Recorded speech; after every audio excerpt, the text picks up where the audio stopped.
Right, 8 minutes gone past the hour of 5. Time for another conversation, and it's time for us to talk for development yet again. I am Kala Dakaribatabo. Hard facts, it is on 92.3 Nigeria Info, and I want to look at two separate court judgments summarily. Like I said, we'll be borrowing a leaf from these two states. One is Imo State and the other is Delta State. So for Delta State, or let's start with the Imo State, not too long ago, I think it was last month, the EFCC won a case in Imo State because the state government had argued that the EFCC cannot investigate the financial dealings of the Imo State government. And then the court ruled otherwise and said as long as it has to do with financial issues, then the EFCC has got the investigative power to look into the books of the state government. And yesterday, was it yesterday or was it recently? I can't remember, but I saw the report yesterday, or was it today? The Delta State government has been asked to publish how certain monies were spent by the outgone governor, former Governor Okowa.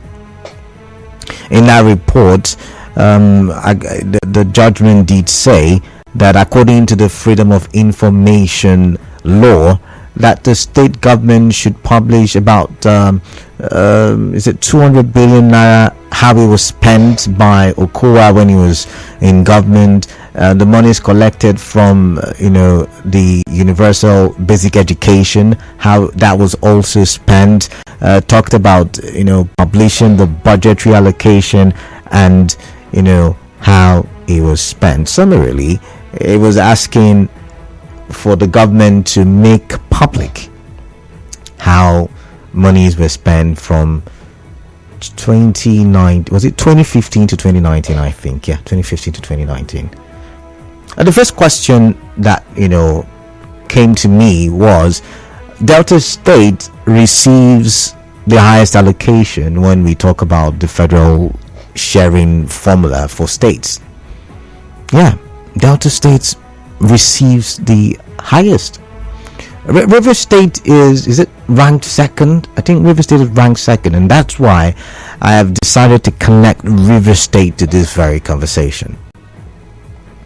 Now, as you know, for a long time now, a lot of people, would I say opposition people, have been clamoring for the government, the River State government, to make public its books. Apart from when a governor of River State, and when I say governor, it could be any of the governors that have ruled in recent times, a governor of River State comes on air and says, okay, we spent XYZ for this school, or we spent XYZ for this road. Apart from times like that, many a times Rivers people are not in the know of how some of these monies are really spent. For instance, if the governor had not come out to tell us that 90% of contract money was given to the contractor for the Andoni Road project, a lot of us would not have known that such a thing happened. So we only get to hear, government spent 500 billion here, government spent, but we don't necessarily have the complete sheet where we can see the expenditure, the revenue, the allocation, the 13% derivative, and all of that. Now remember, the former governor of River State at one time come out to talk about the 13% derivative, and it caused a lot of stir in the entire South and Niger Delta. But yet again, there was no document to prove, because while the former governor was arguing that the money had been released, others were saying they had not received documentation. And you see, this conversation has been heightened by the perpetual injunction restricting the EFCC from looking into the books, the financial books of the River State government. Now, I do not know if the EFCC has appealed, because I'm hearing stories like that. I've not seen it anywhere. I've not seen any report on that. But given the fact that EFCC cannot investigate the books of the River State government as seen in Imo State, one begins to think, what other options do we have? Because if I should go to the statement of the judge who ruled in the case between Serap and Delta State's government, he said that in the first place, asking for how the public money was spent should not have even been a subject for litigation in the first place. He did say that it should not even, and it reminds me of the statement of, and we talked about it sometime, it reminds me of the statement of the former Ekiti State governor, Ayo Fayose, who lambasted the Channels TV presenter for asking him to give an appraisal or a stewardship of his time as governor. Now, Honorable Justice Daniel Osiago said in his judgment that Serap has cognizable legal right to inquire and know the way and manner public institutions manage public funds. I must say that every citizen has a duty to demand transparency and accountability in the governance of public institutions. And that's my first option. So, could it be that Rivers people, despite all of their complaints, government is not showing us how it's spending our money, have not done enough to actually push for transparency and accountability of the River State government, right from, as far back as 1999? Could it be that's the situation? Because like I said, given the fact that the EFCC is barred from looking into the books, one would think of other options. And this is it. Looking at the judgment, it says every citizen has a duty to demand transparency and accountability in the governance of public institutions. And so in lieu of that, Justice Osiago ordered the Delta State government should disclose how the Okowa government spent over 7.28 billion naira received from UBEC between 2015 and 2017 and 213 billion naira received from the Federal Accounts Allocation Committee in 2018 at an average of 17.8 billion naira monthly. Now, while Serap may not be able to go to all of the states, the other option I'm looking at is if the Delta State's House of Assembly had done the needful, maybe we would not have waited for the courts to give a judgment. So it brings me to the River State House of Assembly, who is representing you and I in our various constituencies at the House of Assembly. Yes, there is the restriction for the EFCC, but I don't think the House of Assembly is restricted. The House of Assembly could do a thorough job and do some kind of investigation or screen in how do I put it, maybe urge the state government to be transparent to the people. Remember, these legislators are representing you and I. Or better still, the legislators can look into the books themselves and tell the people they are representing that for the money that was sent in 1999 or in 2003, this is how the money was spent. This is how the money that was sent in 2008 was spent. This is how the money that was sent in 2015 was spent. In that way, we'll then put side by side, because in River State yet again there's the debate about who is or who has been the better governor right from 1999, given the various infrastructural projects that we've seen in the state. And one way to solve that debate would have been putting side by side revenue generated and expenditure alongside the project that we've seen since we got back to democracy in 1999.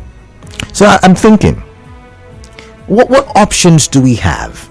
How can we achieve financial transparency in governance in River State? So yes, maybe the EFCC cannot, or maybe we can decide to go and argue just like the Imo State people have argued, or the EFCC in Imo State have argued. We can go argue in the court and say, you know what, we want EFCC to look into the books. We could argue that, because like the George who ruled in Delta State issue, he said every citizen has the right to ask for the government to publicly publish how money is spent. So do you now blame the people? Because once I say I blame the people will come for me and say, no, it's not the people's fault, it's the government's fault. But for the way governance has gone over the years, can we now blame the people for not doing enough to hold the government accountable, because they could have done what this judge has said they can do? I don't know. I want to hear from you. How can we achieve financial transparency in governance in River State? And that's the conversation I'd like to have with you. 0817-923-0002 is the first number to call. 0817-923-0003 is the second number to call. Now, the reason why I would like us to have this conversation is because, yet again, given the current economic realities, it is pertinent that we manage the scarce resources that we have. And one better way to manage our resources is to ensure that monies are properly used, judiciously expended, so to say. And also to find out where monies have been stolen, so that we can get back, retrieve these monies and put it back in the public coffers, so as to help. We just talked about short-term economic realities. There is the short term, there is the long term, so we can be able to achieve some of the the projects that we have before us, to ensure that Rivers people are not beaten and battered by our current economic shape or situation. All right, so I want to hear from you. I'm not going to play the blame game. I'm not, because left for me, I would have blamed you and I for not doing enough to hold government accountable all through the years. But I want to ask you, given what we have before us, can we push the House of Assembly, the legislators, to do the needful, to checkmate, which is what is written in our constitution, to checkmate and ensure that there is financial transparency in River State? Or better still, as indigents, can we demand, even if it means by going to court, or even if it means by liaising with the government at play, that there should be some financial transparency? And if you had the opportunity to look into the books, what particular administration's books would you like to see? That's a very interesting one there. What particular administration's financial books would you like to see? I mean, we've seen the former governor, now minister nominee, I don't mean he's taken the bow like I told you would. You said on several occasions that he's not afraid of the EFCC, that if they do come, he will tell the EFCC to go see the projects.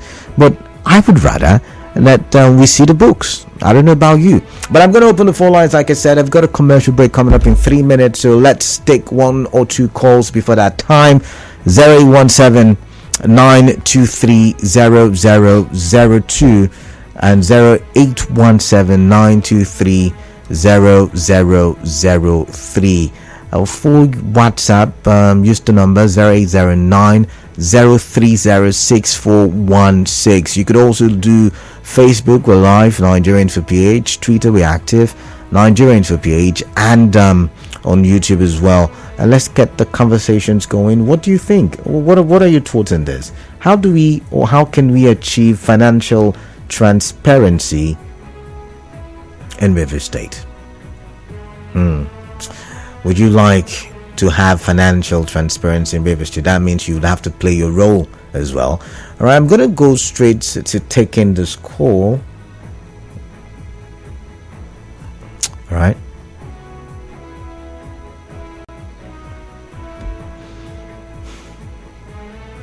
Chinke Daniel. All right, Chinke Daniels, welcome on the show. Let's get your thoughts on this, please. Good evening, my brother Kalada. All right, good evening to you. Yes, I am an Adian. I even supposed to ask you if I can contribute. Oh, no problem. Go ahead. Yes, because what happens in River State, the same thing in Adia. Because where I am calling from. Because let me say that the people, either because of ignorance or we follow these leaders selfishly not asking questions, that I don't care. But later we grudge about how they spend our money, or one point at a time we now realize this is our money. Like I am close to River State. When a politician will come to say these are my what are they called, assistants, 400 assistants, 200 assistants, maybe as we call on radio, you pick those ones who will even be supporting hello. Hello? I'm listening to you. Hello, can you hear me? Hello? I can hear you loud and clear. Go ahead.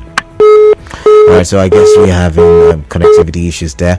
We'll keep your calls coming in, and let's get to hear your thoughts on this. I've got a commercial break coming up. After that, the headline news. Then we'll continue conversations when we come back. Stay tuned. Nigeria Info.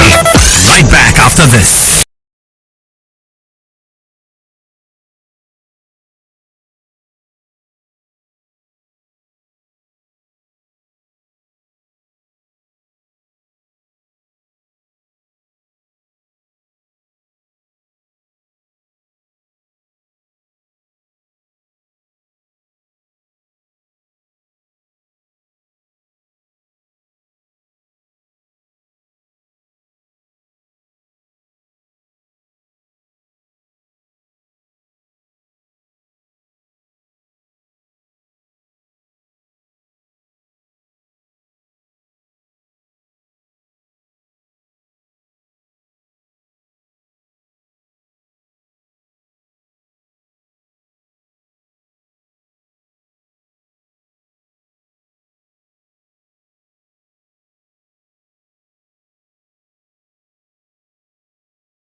fact. Are we talking about holding the government to financial transparency and accountability? And I'm asking, is that achievable in River State? And if yes, how can we achieve it? Because I'm looking at Delta State, where Serap has won a case, and the court has ordered that Delta State government, make public monies collected from the Universal Basic Education and monies collected, I think, from the federal allocation from 2015 to 2019. That's a court judgment. I know there's a possibility of an appeal because it was done by a federal high court. However, I'm looking in River State. Is there any move by anybody?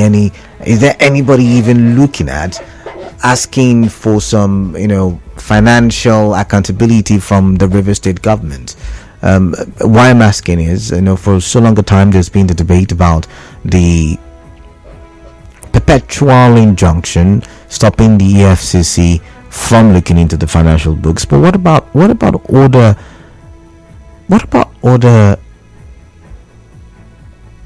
agencies or other instruments by which we Rivers people can ask for some kind of transparency and accountability from government? And that's what I'm looking at, because at this time it is very, very important that we get to understand how government spends them, because we are trying to what's it called now, we're trying to make sure there is the judicious use of funds. Now, the state government has employed special assistants recently. I think it was today, a couple of them, and then they will be paid with the taxpayers' money. And so we need to see why these people are being paid, and that's why I said there has to be that transparency and accountability. But I don't know if you agree with me, and I'm asking because the judge did say that every citizen has got the right to question or to ask for financial transparency and accountability.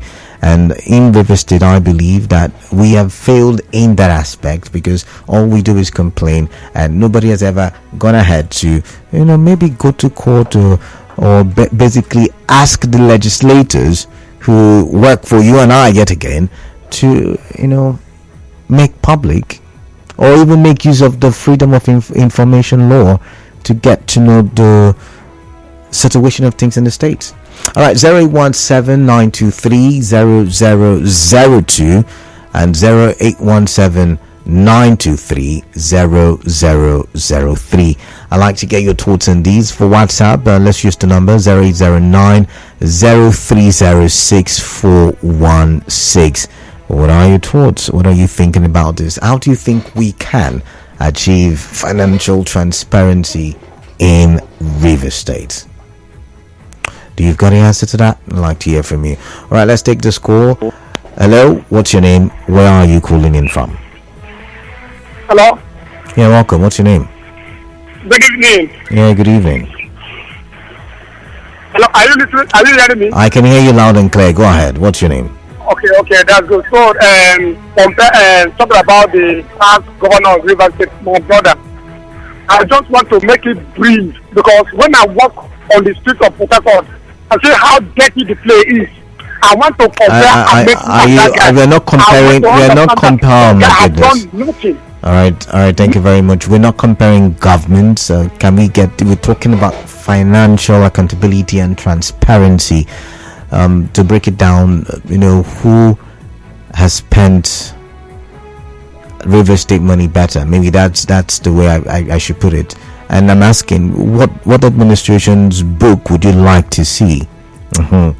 Because all we hear are figures being, reeled out to the media, and that's all we know. We're talking about a proper breaking down of how monies have been spent since 1999. Once again, the phone is 0817-923-0002 and 0817-923-0003.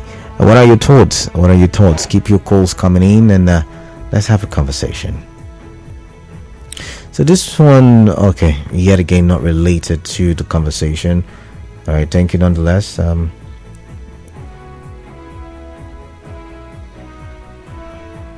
All right. That's from our previous conversation. So remember, you can send WhatsApp messages 0809 0306416. I can see the calls coming in, quoting as well. I don't know, or dropping as well. What? But keep trying. Let's have a conversation. 0809 0306416 is the WhatsApp message portal, so that we can, read messages just in case you cannot call in. This one says the legislator in Nigeria is a joke in terms of representing their people and holding the executive branch accountable. They just go there to acquire wealth, lobby for contracts, and settle themselves. For financial transparency, it will have to be the FCC, ICPC, or an external body or agency that will hold the state government responsible. As for the lawmakers, they are only interested in doing the biddings of the executive branch. Every day, their constituents are crying out for things such as roads to be fixed, schools, hospitals, electricity, etc.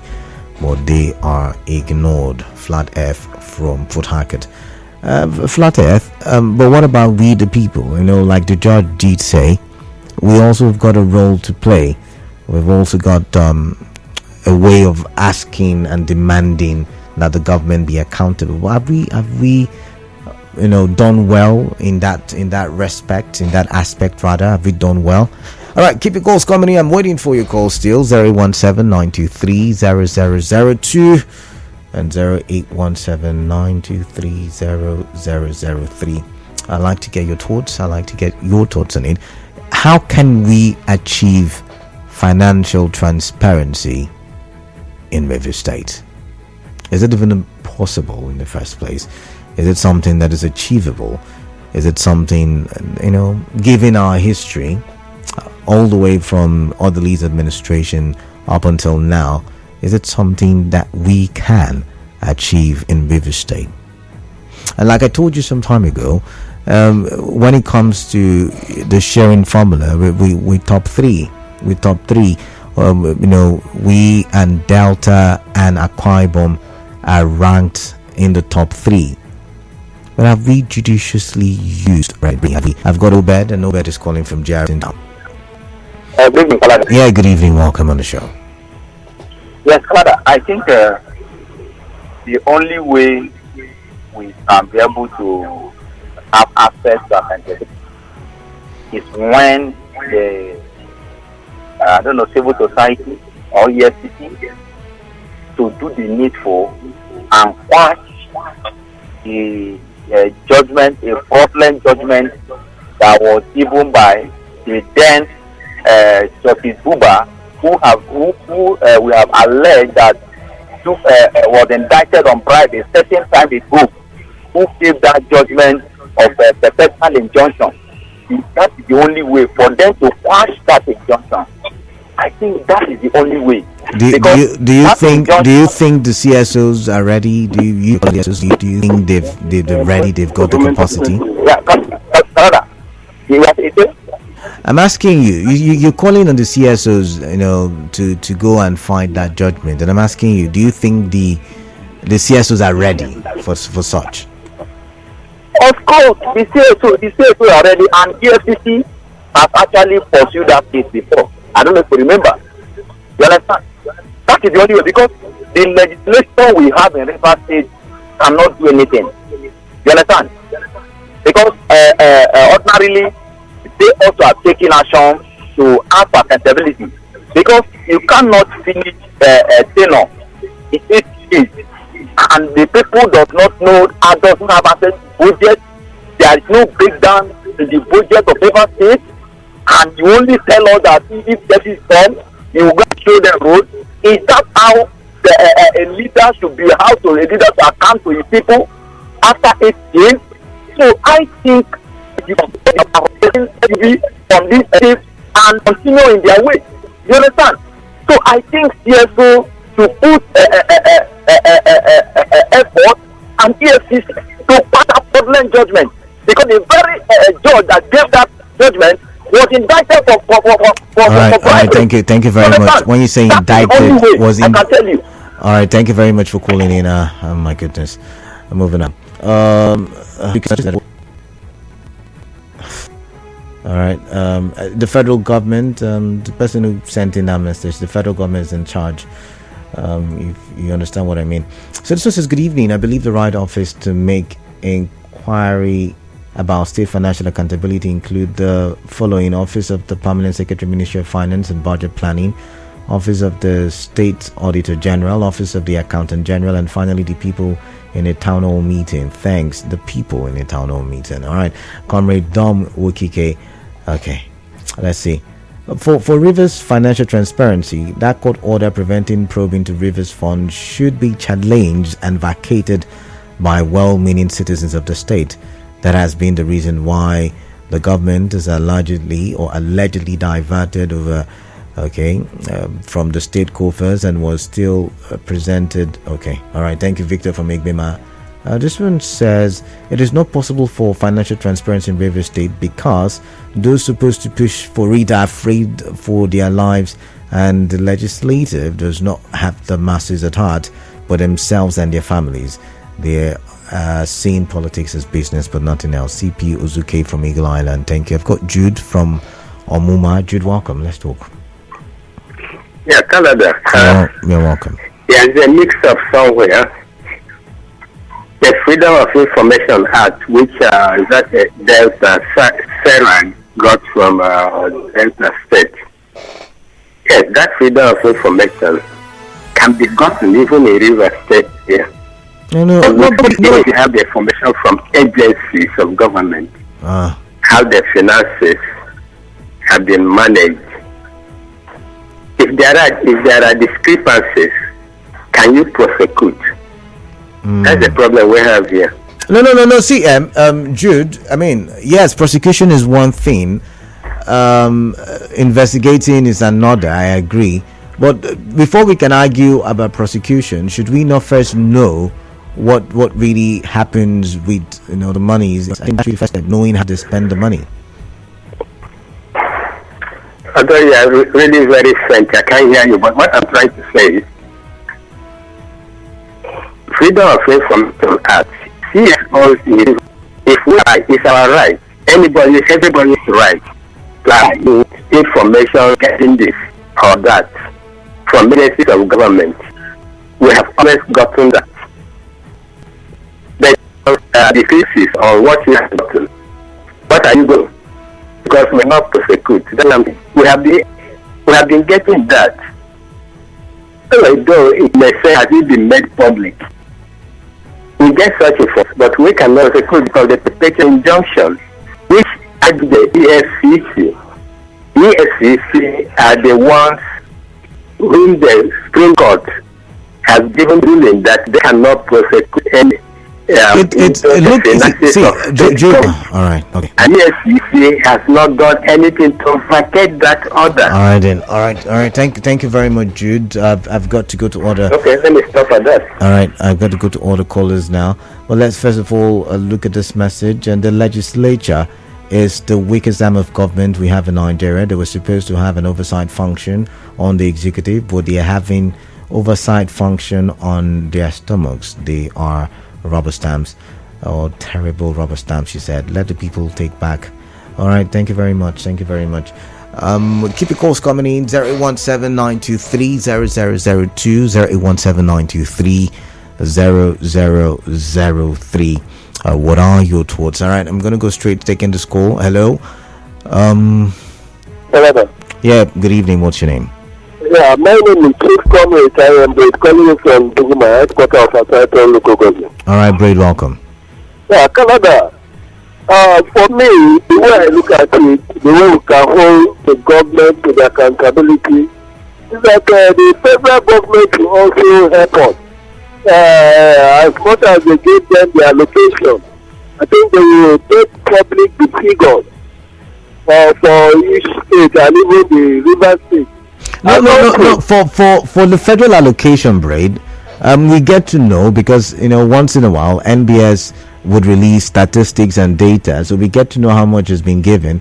But then when you mix it with, or you put it side by side with the internally generated revenue, with loans collected, wait now, 30% derivative, comes to get summary. And how is this money, this total sum now spent?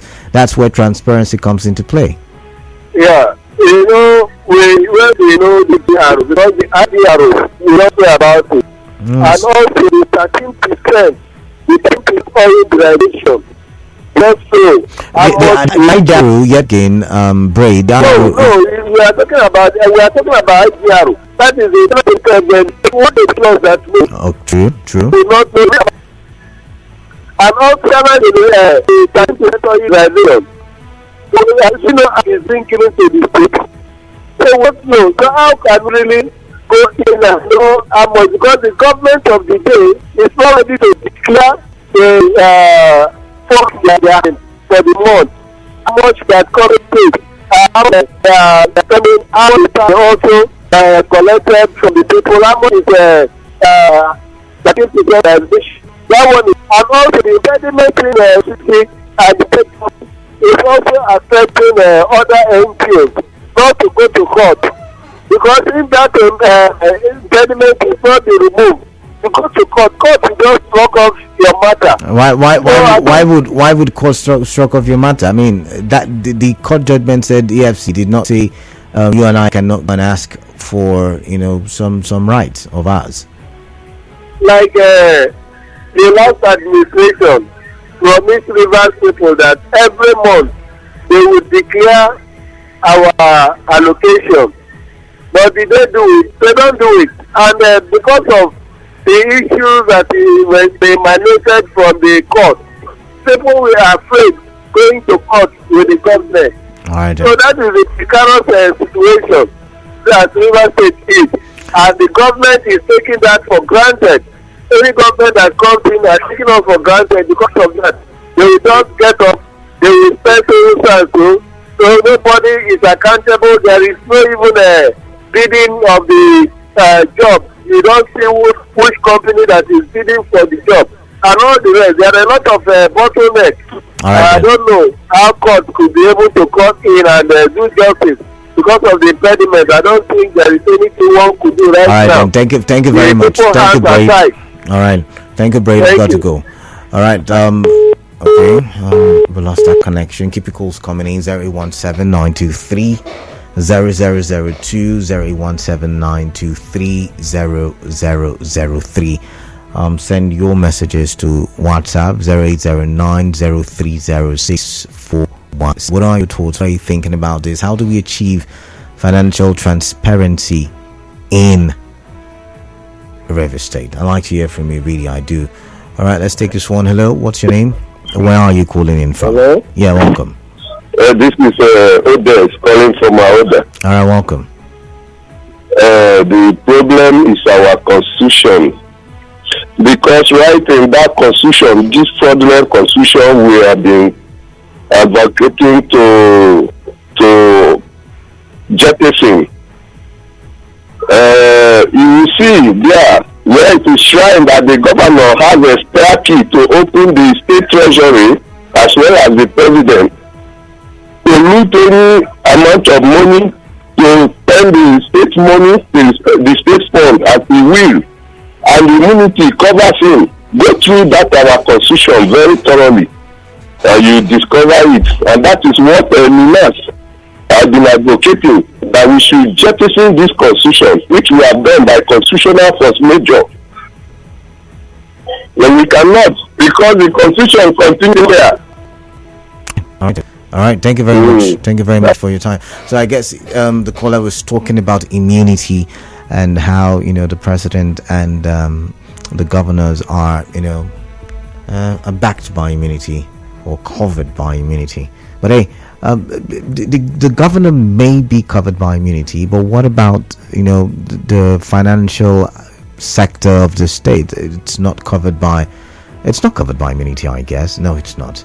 But I've got Rufus calling from Abuja. Wow. Hello, Rufus. Welcome. Yeah, welcome. Just to be Canada, on this issue being discussed, now I will need to tell you a little history. I'll going to give you a little breakdown. Now, sometime last day, a case was filed against him, not as governor, now he was as a candidate, about the 177 billion naira that the EFCC accused him of withdrawing when he was AG of Rivers State. Now, in that said suit, we filed a case before Justice Ekwo in Federal High Court, Abuja. Now, I will read to you what the EFCC replied in their own in their PO, because the court graciously granted an order for subsidiary service on one national daily, and that case the publication was made on 29th of November 2022. Now, when the EFCC made appearance, like I said, for before Justice Ekwo, when the EFCC came, in their PO, in their counter, they said it is true that sin is under the sea. That plaintiffs, which the lawyers are filed for, in this case, in trying for ourselves now, that filed this case, lack the locus to interfere in. That's what the EFCC said. Yes, sir. Yes, sir. I'm trying to get him out on that document. Okay, you know what you do for me. You know what you do for me. Please, can you lay your hands on the document and do call us back, because we've got a commercial break. Please do that now. You know when you're looking for something like this, I'm just all right then. Please help me look for it. We go for the commercial break. When we come back, we talk some more. Stay tuned. You are tuned in